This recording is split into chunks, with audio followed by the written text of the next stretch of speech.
एक देश के रूप में भारत विशेष रूप से पिछले कुछ वर्षों में महिलाओं के अधिकारों को लेकर दुनिया में आगे रहा है। Centre for global development study ने पाया है कि भारत की नीतियों ने महिलाओं को सशक्त बनाने और लैंगिक असमानता को कम करने में मदद की है। महिला सशक्तिकरण सिर्फ एक विकल्प नहीं बल्कि एक आवश्यकता है। महिलाओं का आर्थिक सशक्तिकरण भारत के G20 एजेंडे के केंद्र में भी है। हाल ही में बाली के G20 शिखर सम्मेलन में पीएम मोदी की टिप्पणी में यह अच्छी तरह समझाया गया कि महिलाओं की भागीदारी के बिना वैश्विक विकास संभव नहीं है।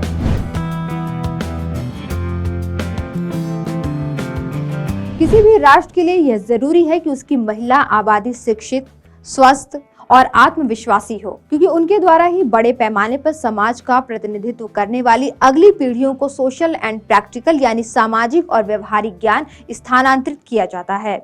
जितनी अधिक महिलाएं शिक्षित और आर्थिक रूप से जुड़ी होती हैं, परिवर्तन को भी देश उसी रूप में महसूस करता है। इसलिए परिवर्तन किसी देश के लिए जरूरी सामाजिक और आर्थिक विकास के गैप को पाटने में अहम रोल अदा करता है।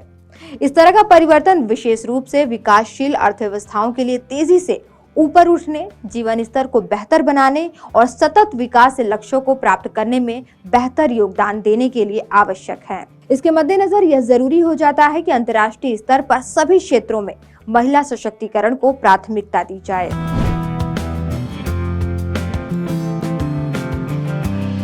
महिला सशक्तिकरण के लिए किए जा रहे अंतर्राष्ट्रीय प्रयासों का सबसे बेहतरीन उदाहरण भारत की प्रेसिडेंसी में आयोजित G20 बैठकों में देखने को मिल रहा है।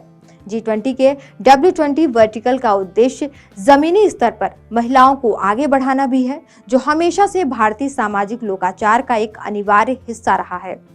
हाल के वर्षों में आंकड़ों पर नजर डालें तो दुनिया भर में स्थानीय स्तर पर राजनीतिक पदों पर नामित कुल 30 लाख महिलाओं में से 14 लाख से अधिक केवल भारत में हैं। इसके अलावा पीएम मुद्रा क्रेडिट कार्ड होल्डर में से 230 मिलियन महिलाएं हैं, जो उनके लिए एक सक्षम व्यवसाय और उद्यमशीलता के माहौल को दर्शाती है।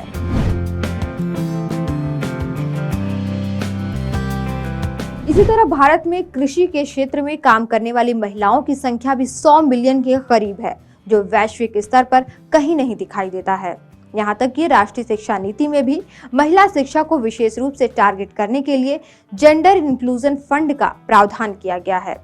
जाहिर है, नया भारत इस दृष्टिकोण के साथ आगे बढ़ रहा है कि महिलाएं सतत विकास में बराबर की भागीदार हों। इसके साथ ही देश एक ऐसे समाज के निर्माण के लिए प्रतिबद्ध है जहां सशक्त महिलाएं सम्मान के साथ रहती हैं और समान भागीदारी के रूप में योगदान देती हैं। इसके अलावा भारतीय कानून ग्राम पंचायतों, पंचायत समितियों, जिला परिषदों, नगर पालिकाओं और नगर निगमों में महिलाओं के लिए 1/3 सीटें आरक्षित करने का भी प्रावधान है। लगभग 21 राज्य ने 50% प्रतिनिधित्व अनिवार्य कर दिया है। भारत भर में स्वयं सहायता समूहों की सफलता की कई कहानियां हैं, जो अपने आप में महत्वपूर्ण हैं और महिलाओं के विकास में योगदान दे रही हैं।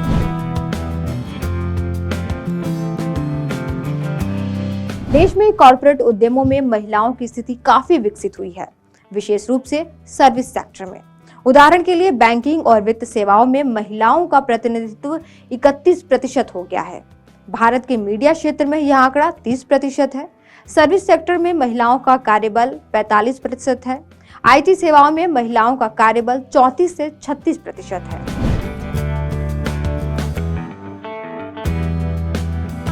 वुमेन एंटरप्रेन्योर यानी महिला उद्यमी भी पीछे नहीं है। भारत में महिलाओं के पास 12 मिलियन से अधिक MSME यूनिट का स्वामित्व और चलाने का अनुमान है।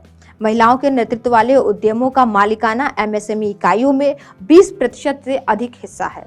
हम कह सकते हैं कि इंटरनेट और मोबाइल की पहुंच बढ़ने से देश में महिला उद्यमिता में पर्याप्त वृद्धि हुई है।